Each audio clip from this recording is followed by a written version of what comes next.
Hello, నేను doctor Harish Reddy, maxillofacial surgeon, life coach and Vedashastra path instructor. ఈరోజు మనం మాట్లాడుకుందాము ఒక ఇంపార్టెంట్ పవర్ ఆఫ్ మైండ్ గురించి. మైండ్కి నిజంగా పవర్ ఉంటుందా? ఆ పవర్ని మనం ఎలా తెచ్చుకోవచ్చు అన్నది. అయితే మైండ్కు ఉండే పవర్ని మనం ఎక్స్పీరియన్స్ చేయాలి అంటే రెండు విషయాలు మన జీవితంలోంచి పక్కన జరగాలి. మైండ్ పవర్ ఉంటుంది, దాన్ని మనము ఎక్స్పీరియన్స్ చేయాలి అంటే అది అక్కడే ఉంది. దానికి అడ్డుగా మనం ఏదో కప్పుకొని ఉన్నాము. నా దగ్గర వజ్రం ఉంది, దాని మీద నేను క్లాత్ వేశాను అంటే ఆ వజ్రం చూపించాలి అంటే క్లాత్ తీయాలి కదా. అలాగ మన మైండ్ యొక్క పవర్ తెలుసుకోవాలి అంటే ఆ మైండ్ మీద ఉండే ఆ కప్పేసిన పరదాన్ని తప్పించాలి. అలా మనం ఎన్నో లేయర్లుగా మన మైండ్ని కప్పేస్తాము. మన మైండ్ ఏది కావాలనుకుంటే అది సాధించగలదు అన్నది ఎస్టాబ్లిష్డ్. ఒక వ్యక్తి బై ప్రాక్టీస్ వాడి మైండ్ని ఒక ఫోకస్డ్గా లేజర్ షార్ప్గా పెడితే కూర్చుని ఇక్కడి నుంచి ఎన్నో వేల కిలోమీటర్లో ఉన్నా, లేకపోతే కనిపించని ఎలక్ట్రిసిటీ ఉన్నా, లేకపోతే తెలియని తరంగాలు ఉన్నా ఎలా అయితే కనిపెట్టాడో అలా మన మైండ్ తలుచుకుంటే చెయ్యగలదు. కాకపోతే రెండు మెయిన్ విషయాలు అడ్డుపడతాయి. ఒకటి వచ్చేసి కోరికలు, రెండు వచ్చేసి ఒపీనియన్స్. ఎవరివో ఏదో తెలియని ఒపీనియన్స్ మన మీద పడుతూ ఉంటాయి. ఎవరో ఏదో అలాంటివి ఇలాంటివి అలా అన్నారు ఇలా అన్నారు అని ఇతరుల సలహాలు, ఇతరుల సూచనలు, ఇతరుల యొక్క ఆలోచనలు మనం ఏం చేయగలమో అన్నది ఇతరులు ఆలోచించడం వల్ల, వాళ్ళ ఒపీనియన్ని మనం తీసేసుకోవడం వల్ల నిజంగా ఇలాంటి అన్యాయాలు జరుగుతుంటాయి. మైండ్ పవర్ని ఎప్పటికీ మనం కనుక్కోలేం. అందుకని నువ్వు చేయలేవురా, అది నీ ఒపీనియన్, అలా నువ్వు అనుకుంటున్నావు, నేను కాదు.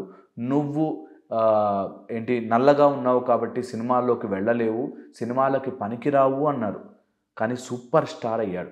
నువ్వు ఇంత పొడుగ్గా ఉన్నావు కాబట్టి నువ్వు సినిమాలకు పనికే రావు అన్నారు, కానీ చాలా పెద్ద స్టార్ అయ్యాడు.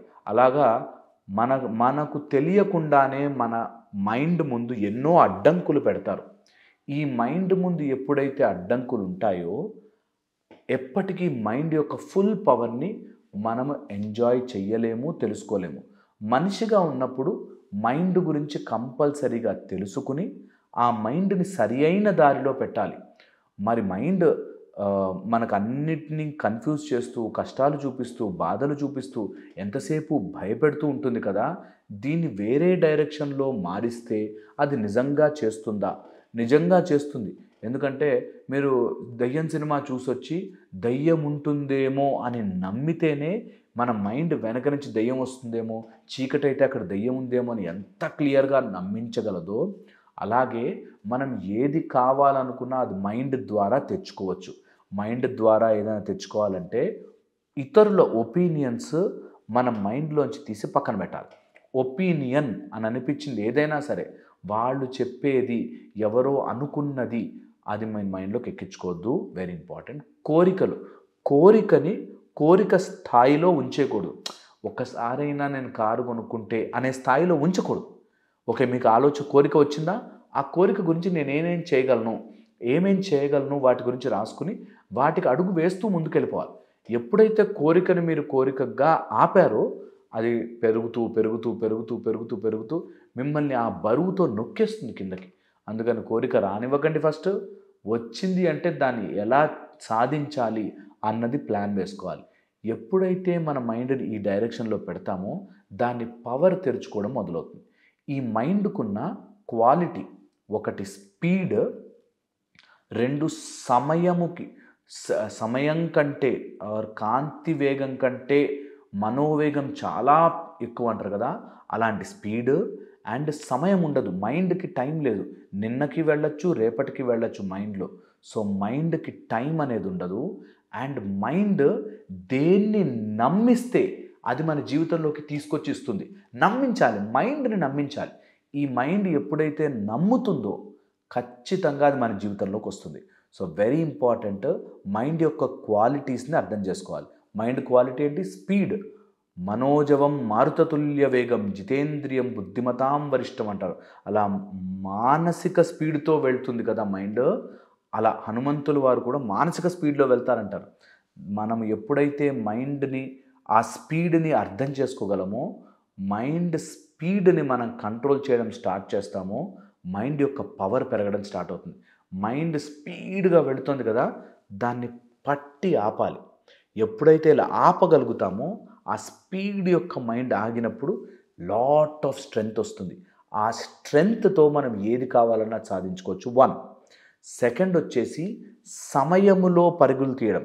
ఈ సమయంలో పరుగులు తీయడము మనకి కావలసిన డైరెక్షన్లో పంపించాలి. అంటే మన మైండ్ వదిలేస్తే ఏవేవో ఆలోచిస్తుంది కదా, ఆ ఆలోచించకుండా పాస్ట్లో జరిగిన మంచి, ఫ్యూచర్లో కావాల్సిన మంచి, ఆ మంచిని అనుసంధానం చేసుకోగలిగితే, ఆ మంచి వైపుగానే మన మైండ్ని ఫోకస్డ్గా పెట్టగలిగితే అది మన జీవితంలోకి ఆవిష్కరింపబడుతుంది, అది మన జీవితంలోకి వస్తుంది. అందుకని స్పీడ్ని కంట్రోల్ చేయాలి అండ్ టైంని, పాస్ట్ అండ్ ఫ్యూచర్ టైంని మనకి కావాల్సిన టైంకి మైండ్ని పంపించాలి.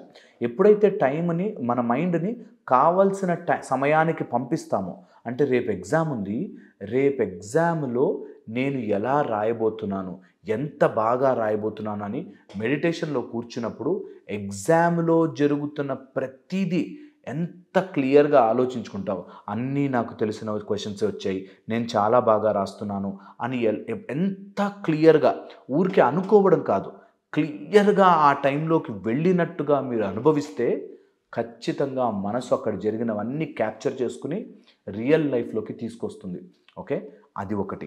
నెక్స్ట్ వచ్చేసి third and very very important, mind కనుక మీరు ఎప్పుడైనా మనసుని ఒక కంటైనర్లలో కానీ లేకపోతే ఆ పవర్లో కానీ తీసుకురావాలి అంటే, మైండ్ యొక్క స్ట్రెంగ్త్ని అర్థం చేసుకోవాలంటే, మైండ్ని స్పీడ్ని కానీ టైంని కానీ దాటి వెళ్ళాలి అంటే నమ్మకం క్రియేట్ చేయాలి.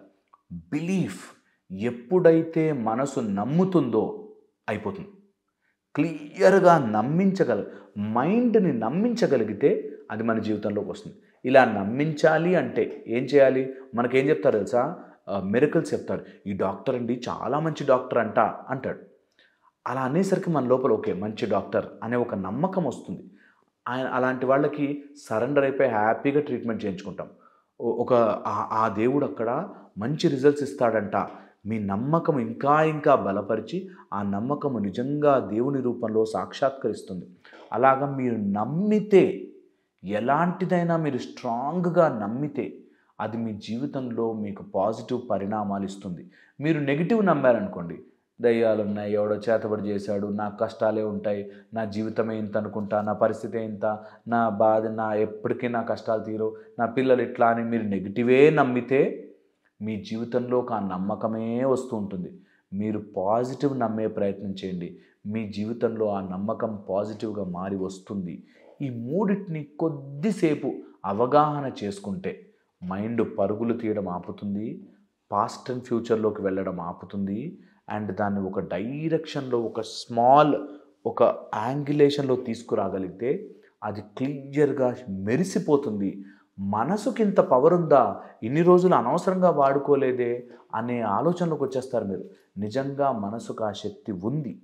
కాకపోతే మనం అంత నమ్మాలి అంటే మనకెందుకో ఎప్పుడో ఎవడో చెప్పిన లాజిక్లు అన్నీ గుర్తుకొస్తాయి. ఆ పిచ్చి లాజిక్లు అన్నిటితో ఉన్న మనసుని, ఏంటి దీనికి ఒక రూపాయి పే చేయాల్సిన అవసరం లేదు, ఎవ్వరి మాటలు వినాల్సిన అవసరం లేదు, నీ లోపల నువ్వు కూర్చుని నీకు జరగాల్సిన పాజిటివిటీని ఊహించుకోవడమే. ఇంతకంటే ఈజీ మెథడ్ ఉంటుందా? ఆ పాజిటివిటీని 1 రోజు 2 రోజులు ఊహించుకుని 10 రోజులు బాధపడితే కాదు. ఇన్ని రోజులు మీరు ఎలా ఉన్నారో పక్కన పెట్టి ఈ రోజు నుంచి ఒక 6 నెలలు నేను కావాల్సింది మాత్రమే ఊహించుకుంటాను అని డెసిషన్ తీసుకోండి. ఒక్క 6 నెలలు, 6 months ఆఫ్ యువర్ లైఫ్, 100 సంవత్సరాల జీవితంలో ఒక్క 6 నెలలు మీకోసం వాడండి. పాజిటివ్ ఎలా ఉంటామండి? ఇంట్లో అందరు ఇలా ఉన్నారు, అన్ని కష్టాలే ఉన్నాయి, ఎలా ఉంటాం పాజిటివ్? ఆ ఒక్కటే మీరు చేయాల్సిన పని. ఆ కష్టములో ఉన్నప్పుడు పాజిటివ్ ఆలోచించడమే మీరు చేయాల్సిన పని. పాజిటివ్ ఆలోచిస్తున్నాను కాదు, పాజిటివ్గా మారండి, నిజంగా నమ్మండి, లోపల దాన్ని తీసుకొచ్చి నిలబెట్టండి, ఖచ్చితంగా జరుగుతుంది అంటారు. ఇలా గనక మీరు ట్రై చేయగలిగితే life will be much more beautiful. Me mind power మీకు తెలుస్తుంది. కోరికల్ని పక్కన పెట్టండి. కోరిక ఉంటే దానికి ప్రణాళిక రాసుకుని దాన్ని దాటే ప్రయత్నం చేయండి. కోరికలు, విషెస్. Next opinions. ఎవడెవడో పెట్టిన ఒపీనియన్స్, ఇవి మనం చేయలేము, ఇది మన వల్ల కాదు, ఇట్లాంటి అన్ని ఒపీనియన్స్ తీసి పక్కన పెట్టండి. ఎవరెవరు ఏమేమి అన్నారో అవన్నీ పక్కన పెట్టండి. అది వాళ్ళ ఒపీనియన్స్, వాళ్ళ జీవితం, మన జీవితం కాదు అన్నది తెలుసుకోవాలి. ఇది కనుక చేస్తే ఖచ్చితంగా life will be much more beautiful. నేను చెప్పింది ఆలోచించండి, ఇంకోసారి ప్రయత్నం చేయండి. అండ్ మీకు ఏమైనా డౌట్ ఉంటే ఖచ్చితంగా మెసేజ్ చేయండి. థ్యాంక్ యూ సో మచ్ ఓపికగా వింటున్నందుకు.